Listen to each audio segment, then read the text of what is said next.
오늘 유튜브 보고 처음 오신 분이 계신데 유튜브에는 사람 굉장히 많은 것처럼 알고 계신데 오니까 별로 없어서 실망스럽지 않습니까? 괜찮아요? 우리는 소수정예로 합니다. 소수정예로. 네. 자, 딜레마 빠질 때가 가끔 있죠. 살다 보면 딜레마 뭐 이래야 될지 저래야 될지 모르겠을 때 우리가 딜레마에 빠졌다 이렇게 얘기하잖아요. 그 딜레마에 빠졌을 때 탈출하는 방법에 대해서 좀 생각을 해봤습니다. 여러분 고슴도치 딜레마라고 들어보셨나요? 고슴도치 딜레마라는 게 있어요. 이 고슴도치 딜레마가 최초 이 얘기가 나온 거는 쇼펜하우어라고 들어보셨죠? 철학자입니다. 헤겔 시대의 철학자인데 이 사람은 염세주의자죠. 헤겔은 이렇게 긍정적인 사람인데 쇼펜하우어는 굉장히 세상을 염세적으로 보는 철학자였어요. 이 세상이 뭐 최악이다 이렇게 표현하고 다닐 정도로. 어쨌든 이 쇼펜하우어라는 사람이 쓴 책 중에 부록과 추가라는 책이 있어요.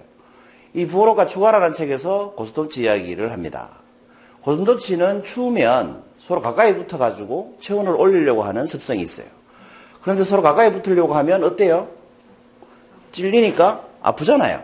너무 가까이가 붙으면 찔려서 아프고 떨어지면 어때요? 안 아픈데 춥고. 그러니까 고슴도치 딜레마는 뭐냐면 붙을 수도 없고 떨어질 수도 없고 이걸 고슴도치 딜레마라고 합니다. 그래서 고슴도치들은 항상 이렇게 고슴도치끼리 일정 간격을 유지한다. 그 거리를 찾아냈다 이렇게 얘기하죠. 이걸 이제 긍정적으로 표현할 때는 인간관계도 이렇게 불가근 불가원 이런 말 하잖아요. 고슴도치 간격처럼 그런 간격을 유지하는 것이 좋다. 긍정적으로 얘기할 때는 그렇게 얘기를 하는데 부정적으로 얘기할 때는 마음을 열고 사람을 사귈 수가 없는 현상을 두고 고슴도치 딜레마다라고도 합니다. 근데 쇼펜하우어는 어쨌든 염세주의자이기 때문에 이제 책에 이런 말을 했어요. 한번 읽어보세요. 타인에게 따뜻함을 구하는 사람은 타인으로부터 상처받을 것을 각오해야 한다. 내가 외롭거나 쓸쓸하거나 해서 누군가 위로를 받고 싶거나 따뜻한 보호를 받고 싶으면 그 사람한테 상처받을 각오를 해야 된다. 뭐 이런 말을 했습니다. 그리고 이 사람은 실제로 이 말을 이제 반대로 얘기하면 뭡니까? 타인에게 따뜻함을 구하지 않는 사람은 상처받을 일이 없다는 거죠. 이 쇼펜하우어 마인드는 뭐냐면 타인에게 따뜻함을 구하려고 하는 사람들은 모자란 사람들이라는 뜻이에요. 자기 자신은 너무 우월하고 탁월하고 철학적으로서 자기는 위대하다고 생각하는 거 스스로. 그러니까 자기는 타인한테 따뜻함을 구할 일이 없다는 거죠. 그러니까 나는 상처받을 일도 없다. 이런 의미로 이 사람이 이 말을 한 겁니다. 실제 의미는. 예를 들어서 이 사람은 뭐 타인하고 어울리는 걸 굉장히 싫어하기 때문에 또 두려워하죠. 누가 나한테 가까이 오는 거. 또 누군가 나를 계속 시기한다고 착각을 하고. 그래서 잘 때도 권총에 총알을 넣어놓고 침대에 놔두고 자고 이렇게 할 정도로. 밥도 혼자 먹죠. 근데 식당에 가서 밥을 혼자 먹으면 어떻게 돼요? 누가 내 앞에 와서 앉을 수도 있잖아요. 같이 먹자고. 그래서 이 사람은 늘 2인분을 시킵니다. 혼자 밥을 먹는데도. 그리고 여성들을 굉장히 싫어합니다. 그래서 평생 독신으로 살았습니다. 어릴 때 아버지하고 어머니가 사이가 안 좋아가지고 인간관계도 싫어하고 여성도 싫어합니다. 그래서 독신으로 살았죠. 심지어는 여성을 좋아하는 남성들에 대해서 이렇게까지 막 비하하고 그랬습니다. 한번 읽어보실래요? 시작.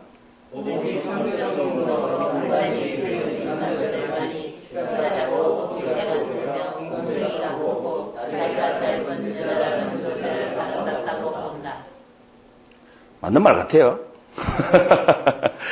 우리 남성분들 오직 성적 충동으로만 여성을 보십니까? 그렇진 않죠. 근데 아마 쇼펜하우어 주위에는 키 작고 엉덩이 크고 어깨 좁고 그런 여자밖에 없었나 봐요. 그래서 이런 말을 했나 봐요. 웃으라고 한 얘기 아무도 안 웃네요. 아무튼 이렇게 비하할 정도로 이 사람은 좀 염세주의자였습니다. 이 고슴도치 딜레마를 인간관계에 적용시켜보면 어떻게 되냐면 이렇게 되죠. 여성이 보면 좀 실현당한 것 같죠? 한 여성이 있었는데 이 여성이 이 남자를 너무 사랑했어요. 사랑하니까 당연히 잘해줬겠죠. 그 기념일이 되면 선물 사주고 늘 챙겨주고 뒷바라지해주고 그랬어요. 근데 이 남자는 늘 좀 이렇게 이 여자를 살짝 무시하고 잘 만나주지도 않고 그랬었습니다. 그러니까 이 여자가 막 울고불고 전화도 하고 뭐 기념일이 되면 혼자 선물 사주고 자기는 받지도 못하고. 그런데 결국 차이고 말았어요. 이런 여성이 있다면 여러분 또 연애를 하고 싶을까요? 안 하고 싶을까요? 또 다른 남자를 사랑하고 싶을까요? 안 사랑하고 싶을까요? 저 여자 문매할 것 같아요? 경험담 같다, 그죠? 네. 누군가가 이렇게 질문할 수 있겠죠. 또다시 사랑을 할 겁니까? 또 사람을 사귀겠습니까? 이렇게 묻는다면 이제 이렇게 대답할 가능성이 있죠. 친구를 사귀기 싫은 게 아니고 사람을 만나기 싫은 게 아니고 또 상처받을까봐 두려운 것 뿐입니다. 이제 이렇게 얘기할 수 있는 거죠. 왜냐하면 인간은 본능적으로 외롭기를 싫어하기 때문에 옆에 누가 있는 게 싫은 게 아니고 또 상처받을까봐 안 하려고 하는 거죠. 사실은 그게 더 맞는 거죠. 그죠? 하기 싫은 것보다. 이렇게 말할 수 있다는 거죠. 그러다가 조금 회복이 되면 어때요? 회복이 안 되면 이제 아무도 안 만나려고 하겠죠. 조금 회복이 되면 어떻게 인간관계를 맺겠습니까? 이제 이런 식으로 인간관계를 맺습니다. 고슴도치처럼. 아까 고슴도치 딜레마라고 그랬죠. 고슴도치처럼 너무 멀리 떨어져 있지도 않고 너무 가까이 가지도 않고 적정한 거리를 두면서 자유롭게 사람을 만나려고 하겠죠. 다시 남자를 만나게 되면 이런 식으로 만난다는 거죠. 이렇게 만나는 걸 뭐라고 그래요? 우리가 네 글자로. 어장관리한다. 어장관리한다. 이 남자한테 마음을 다 주지도 않고 도망가지도 못하게 하고 그러면서 이 남자도 만나고 저 남자도 만나고. 왜? 상처받으면 안 되니까. 마음을 다 주면 상처받게 되니까. 상처 안 받으려고 그렇지만 외롭기는 싫으니까. 그래서 여러 남자를 두고 이런 식으로 사람을 만나게 된다는 거예요. 인간관계를 하게 된다는 거예요. 그렇지만 만약에 회복이 안 되면 어떻게 되겠습니까? 어장관리조차도 하기가 싫겠죠. 그때 나오는 해법이 현대판으로 이런 겁니다. 고슴도치 딜레마에 대한 하이테크 해결책. 우리말로 하면 고기술 해결책이에요. 뭐가 있겠습니까, 여러분? 현대사회에서. 실제로 많이 일어나고 있죠. 사람은 안 만나면서 하이테크 기술을 이용해서 관계를 맺고 사는 사람들 많죠? 예, 그겁니다. SNS죠, SNS. 뭐 트위터니 페이스북이니 블로그니 이런 데서는 굉장히 사람 많고 인맥 많고 아는 사람 많은데 실제로 사람 만나기는 두려워서 안 만나고. 근데 이렇게 사람을 만나면 뭐가 좋아요? 상처받을 일이 없다는 거예요. 그리고 만나기 싫으면 어떻게 하면 돼요? 바로 이웃 맺기 끊어버리면 돼요. 바로 친구 차단해버리면 되죠. 인간관계가 굉장히 가벼워지는 거죠. 실제로는 어때요? 외롭기 때문에 이런 행동을 하게 된다는 겁니다. 그렇죠? 그렇지만 이 사람이 사람을 안 만나고 싶은 게 아니고 사실은 뭐예요? 만나고 싶은데 딜레마인 거죠. 상처받을까봐 겁나니까. 이런 것들을 이제 고슴도치 딜레마라고 합니다. 인간관계에 접목시키면. 그런데 여러분, 이 사랑은 하고 싶고 관계는 맺기 싫고 이게 말이 됩니까? 이게 가능한가요? 사랑을 하고 싶은데 사람을 만나기 싫어. 이게 가능해요? 왜 이런 현상을 두고 뭐라고 합니까? 이런 현상을 두고 우리가 패러독스라고 합니다. 패러독스. 그래서 사람을 선택에 대해서 적용시키면 선택의 패러독스가 되겠죠. 사람을 만나기를 선택하면 만나겠죠. 상처받기를 선택하면 각오하기를 선택하면 또 상처받을 각오하고 사람을 만나겠죠. 그죠? 어쨌든 이런 걸 선택의 패러독스라고 하는데 여러분 패러독스를 우리말로 하면 뭡니까? 두 글자로. 역설이라고 합니다. 역설. 그럼 역설은 무슨 뜻입니까? 많이 들어보셨죠? 그 역설이 무슨 뜻이냐면 예를 들어 제가 이렇게 말을 한다고 가정을 해봐요. 지금 이 강의장에 있는 사람은 모두 거짓말쟁이입니다. 이렇게 얘기를 했습니다. 제가. 이 말이 맞습니까? 만약 이 말이 맞다면 저도 거짓말한 거죠. 제가 거짓말한 거라면 여러분 거짓말쟁이가 아니죠. 그렇죠? 그 어떤 식으로 해석을 해도 이 말은 맞는 말일 수가 없죠. 그런 걸 역설이라고 합니다. 그렇죠? 제가 거짓말쟁이면 여러분이 맞는 말이 되는 거고 여러분이 거짓말쟁이면 제가 맞는 말 하게 된 거니까 이 강의장에 있는 사람은 모두 거짓말쟁이라는 말은 성립할 수가 없잖아요. 이런 걸 역설이라고 해요. 영어로는 패러독스라고 하죠. 이 얘기를 처음 한 사람은 이 사람입니다. 베리 슈워즈라는 사회심리학자예요. 미국에. 이 선택의 패러독스 관련된 책을 써가지고 굉장히 유명해진 사람이고 그 사회심리학 쪽으로도 이 주장 때문에 기여를 굉장히 많이 하신 분입니다. 어쨌든 이런 걸 이제 패러독스라고 하는데 여러분 이마트 뭐예요 이게? 트레이더스라고 새로 생긴 거 아세요? 대구에는 없죠? 대구에 생겼어요? 어디? 비산동에 생겼어요? 아 그렇구나. 한번 가봐야 되겠네요. 일반 이마트하고 이 이마트 트레이더스하고 뭐가 다른지 아십니까? 그렇죠. 여러분은 그 박스째로만 알고 계시죠. 그 이마트 트레이더스에 가면 일단 진전된 상품의 종류가 굉장히 단순합니다. 그리고 가격이 일반 다른 할인마트보다 한 10% 정도 쌉니다. 그게 왜 가능하냐 하면 여기 지게차 꼽는 부분 있잖아요. 밑에 이 플라스틱. 팔레트라고 하는데 이 팔레트의 크기가 커지고 제품은 단순화시키고 팔레트의 크기가 커지니까 높이 쌓을 수 있죠. 그 높이 쌓고 싸게 파니까 이 뭡니까? 진열을 사람이 하는 게 아니고 기계가 하죠. 그러니까 인건비를 줄일 수 있죠. 인건비를 줄이니까 제품 가격을 10% 내릴 수 있었던 거예요. 근데 이렇게 하면 어떤 사람이 주로 찾겠습니까? 가게 하는 사람? 이 선택의 폭을 좁히고 싶은 사람들이 많이 찾겠죠. 우리가 일반 마트에 가면 이렇게 뭐 샴푸나 하나 살려고 해도 종류가 너무 많아서 갈등하고 그 앞에서 시간 많이 보내잖아요. 여성들은 그걸 즐깁니다만 또 남자들은 그런 거 별로 안 좋아하잖아요. 남자들이 오히려 더 선호하는 이제 할인마트가 되는 거예요. 왜냐하면 별로 선택할 게 없으니까. 지나가면서 그냥 주워 담으면 되니까. 그래서 이런 발상으로 이 마케팅을 시작한 거예요. 트레이더스라는. 그러니까 이게 뭐냐면 선택의 역설이죠. 왜? 사람은 언제 자유를 느낍니까? 내가 스스로 선택하고 선택할 게 많을 때 자유롭다고 느끼잖아요. 근데 선택할 게 많음으로써 오히려 뭐 해요? 스트레스 받죠. 갈등하고. 대표적인 게 뭐 이런 겁니다. 제가 기타를 한 대 사려고 한 달 전쯤에 샀어요. 통기타라고 검색을 해보니까 네이버 쇼핑에 기타 종류가 어마무시하게 많습니다. 와, 기타 회사가 그렇게 많은지도 처음 알았네요. 또 같은 기타 회사에도 한 기타 회사에 기타 종류가 엄청나게 많습니다. 그것도 뭐 앰프 달린 게 있고 안 달린 게 있고 정말 많더라고요. 고르는데 3일 걸렸어요. 3일을 고르고 그 가격 비교를 하고 그래서 겨우 제가 이 기타를 샀습니다. 좀 할부로 샀습니다. 가디너스로 괜찮은 기타예요. 이렇게 선택을 하고 나면 내가 기뻐야 되잖아요. 사고 나서 제품이 왔잖아요. 기뻤겠죠. 그런데 사은품이 좀 모자라는 것 같더라고. 그래서 홈페이지 다시 들어가 봤어요. 제가 기타 샀는 사이트에. 들어갔더니 그 사은품이 없었어요. 그 제가 본 사은품은 다른 사이트에서 본 거예요. 그 비슷하니까 똑같은 줄 알았어요. 저는. 그 악보 놓고 보는 그 받침대를 보면대라고 하는데 보면대가 왔어야 되는데 안 왔더라고요. 그래서 안 보낸 줄 알았는데 들어가 보니까 보면대가 없는 겁니다. 사은품에. 그러니까 가격이 제일 싼 게 아니고 보면대가 없었던 거예요. 억울하죠?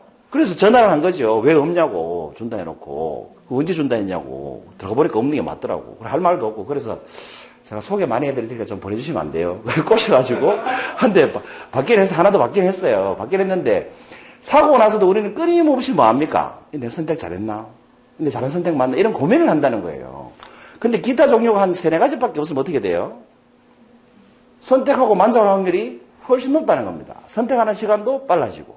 그런데 선택할 기회가 많고 종류가 많으니까 오히려 어떻게 됩니까? 사람이 더 스트레스 받고 힘들어지고 사고 나서도 안절부절하고 또 싸게 샀다고 말도 못해요. 다른 사람한테. 왜냐하면 그 사람이 더 싸게 샀다는 소리 할까 봐. 그럼 열받잖아요. 그죠? 난 40%를 받았는데 나는 50% 받았는데 이런 소리 들으면 열받잖아요. 그러니까 이게 선택의 역설이 이런 겁니다. 선택이 많아짐으로써 자유로운 게 아니고 더 스트레스 받고 힘들어지는 세상이 돼가고 있다는 거예요. 그러니까 이마트 트레이더스 이런 회사들이 이렇게 성공할 수 있는 거죠. 왜? 선택의 폭을 줄임으로써 잘할 수 있으니까. 그 식당 같은 걸도 보면 잘 되는 식당은 메뉴가 몇 가지예요? 정말 잘 되는 식당은 메뉴가 한 가지밖에 없습니다. 근데 보면 좀 돈 별로 안 벌리는 식당 보면 메뉴가 엄청나게 많죠. 야, 이 많은 걸 어떻게 다 해낼까 싶은 생각이 들잖아요. 근데 해내는 이유가 있죠. 어떻게 이게 가능해요? 아니, 그 다 냉동식품이기 때문에 그래요.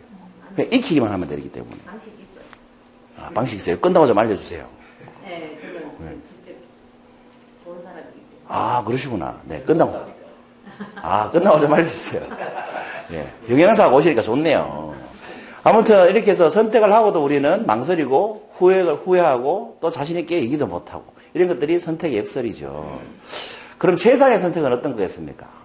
다시 이 심리학자의 말로 돌아오면 어떤 선택이 여러분 최상의 선택이겠습니까? 선택은 무조건 할 수밖에 없잖아요. 그죠? 어떤 선택이 최상이겠습니까?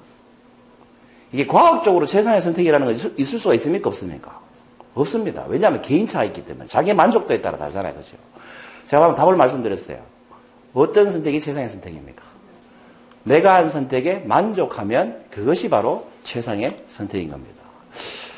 사실은 또 만족하려고 선택하고 나면 합리화를 하기 시작하죠. 내가 이 사이트에 사기를 잘했어. 왜냐하면 상담해준 사람이 친절했으니까. 이 회사는 AS를 잘해줄 거야. 우리가 뭔가를 살 때 있잖아요. 사기 전에는 좋니 나쁘니 막 비교하죠. 자동차 같은 것도 뭐 이거 살까 저거 살까 비교하다가 사고 나면 뭐라고 해요. 그 다음부터는. 내 차 좋다는 얘기밖에 안 하죠. 그 선택하고 나면 그렇게 합리화를 시키는 겁니다. 왜? 그래야 행복하니까. 스스로 만족도를 높이려고 그렇게 한다는 거죠. 그러니까 제사의 선택은 어쨌거나 내가 만족하는 선택입니다. 두 분 여기 올 처음 보신 거 만족하십니까? 네. 네. 만족 안 돼도 합리화해서 잘했다. 이렇게 합리화하시기 바랍니다. 어쨌든 만족하는 선택이 최상의 선택인데, 자, 오늘의 질문입니다. 딜레마에 빠졌을 때 탈출하는 방법은 뭐겠습니까? 딜레마라는 게 뭘 선택할지 사실은 갈등하는 상황이 딜레마잖아요. 그죠? 그럼 딜레마에 빠졌을 때 탈출하는 방법이 뭐겠습니까? 쭉 들어보시니까. 그렇습니다. 어떤 선택을 하든 만족하는 겁니다. 그럼 더 이상 딜레마에 빠질 일이 없죠. 어떤 선택을 하든 내가 만족할 수 있으면 딜레마에 빠질 일 자체가 없잖아요. 그죠? 그런데 문제는 이 만족을 어떻게 할 거냐는 거죠. 어떤 선택을 하든 만족하려면 어떻게 해야 되겠냐 이거죠. 이걸 알아야 되지 않겠습니까? 사실은 이것이 이제 답입니다. 오늘의. 정답은 아니고 해답입니다. 여러분 어떤 선택을 하든 만족하려면 어떻게 해야 되겠어요? 두 자입니다. 첫 번째 문제입니다. 네. 답을 알려드릴게요. 포기입니다. 포기. 여러분 어떤 선택을 하든 만족하려면 포기하면 됩니다. 네. 그렇죠. 어떤 시인이 뭐 두 갈래 길에서 뭐 안 가본 길에 대해서 시를 쓰고 막 그러는데 만약에 그 시에 나오는 그 주인공이 시인이 말이죠. 두 갈래 길이 아니라 만약에 100갈래 길이었다면 99개의 갈래길을 막 그리워하면서 힘들어 하지 않겠어요? 그러니까 여러분 어떤 선택을 하다 만족하려면 포기할 줄 알아야 됩니다. 내가 선택한 거 외에는 포기해버리면 그 선택은 무조건 만족스러울 수 있는 거죠. 제가 방금 얘기한 것처럼 막 합리화를 하는 거죠. 기타를 좀 싸게 샀지만 사은품이 안 왔지만 그래도 상담을 잘 받았어. 이렇게. 포기하는 거죠. 다른 싼 기타들을. 아니면 더 사은품 많이 주는 사이트를 포기해버리면 만족도가 높아지는 거예요. 근데 우리는 포기하지 않기 때문에 그런 거예요. 상처받기 싫다. 포기하지 않죠. 상처받아도 된다라고 상처받기 싫은 마음을 포기해버리면 어떻게 돼요? 관계를 잘 맺을 수 있죠. 근데 관계는 잘 맺고 싶은데 상처받지 않기를 원하니까 어때요? 포기를 못하니까 관계도 못 맺고 상처받을 일도 없고. 여러분 관계도 못 맺고 상처받을 일이 없는 건 행복한 겁니까? 안 행복한 겁니까? 아니면 상처를 받더라도 사랑하면서 사는 게 낫습니까? 해봐야죠. 해보셨잖아요 이미 많이. 아니 그래도 해야 많이 키워야 되는데 많이. 저 흥분해가지고 많이 그래야 되는데 많이. 계속 이루어져야지 사이가 돌아가지. 그렇습니다. 그래서 상처받을 각오하고 관계를 맺는 게 좋죠. 여러분 강의를 잘하려면 뭘 포기해야 됩니까? 근데 제가 수많은 분들하고 상담해보면 공통적으로 하는 얘기가 이거죠. 나가서 쪽팔리기 싫고 강의는 잘하고 싶고. 이런 것들이 뭐예요? 아까 제가 말한 패러독스죠. 말이 안 되잖아요. 그죠? 그러니까 강의를 잘하고 싶으면 뭘 포기해야 돼요? 안 쪽팔리는 걸 포기해야 돼요. 쪽팔리고 하면 돼요. 쪽팔리고 하면. 물건을 잘 사고 싶으면 뭐 하면 돼요? 더 사고 싶은 걸 포기하면 돼요. 많이 사려면 돈을 더 많이 벌어야 되잖아요. 아니, 많이 사보니까 선택이 포기해요. 향기노 사상 질문 가장 많이 하시는 분이 나타나셨네요. 자, 어쨌든 어떤 선택을 하다 만족하고 살려면 포기를 잘하면 됩니다. 여러분, 포기. 그리고 이런 시절이 있었죠. 제 아들인데 장난감 하나 사주니까 이렇게 만족스러운 표정을 짓습니다. 월드컵 때 모습인데 여러분 이런 시절 없었습니까? 장난감 칼 하나만 있어도 너무너무 행복하고 만족했던 시절 없으십니까? 누구나 있죠. 그런데 우리는 지금 그 장난감 칼은 사고도 남을 능력을 가지고 있잖아요. 그렇지 않습니까? 그보다 몇천 배 비싼 차도 살 수 있는 능력을 갖추셨잖아요. 그렇지 않습니까? 그런데 만족하기는 이때보다 훨씬 더 힘들다는 거예요. 왜 그래요? 포기를 못하기 때문에 그래요. 더 좋은 차를 포기 못하고 더 좋은 집을 포기 못하고 나보다 더 잘나는 사람을 포기 못하기 때문에 그렇게 되는 겁니다. 그래서 내가 지금 가지고 있는 것에 만족하는 것이 딜레마에 빠지지 않는 가장 훌륭한 방법이고 그 만족을 하는 제일 쉬운 방법은 포기하는 겁니다. 그래야 선택할 수 있기 때문에. 그렇지 않습니까? 그래서 여러분 포기할 건 포기하시고 내가 선택한 것에 만족하시면 딜레마에 빠지지 않고 잘 사시지 않을까 그런 생각이 들었습니다. 여러분 장난감 칼 하나만 있어도 행복했던 시절로 돌아가셔서 행복하게 사시기 바랍니다. 115번째 강의를 마치겠습니다.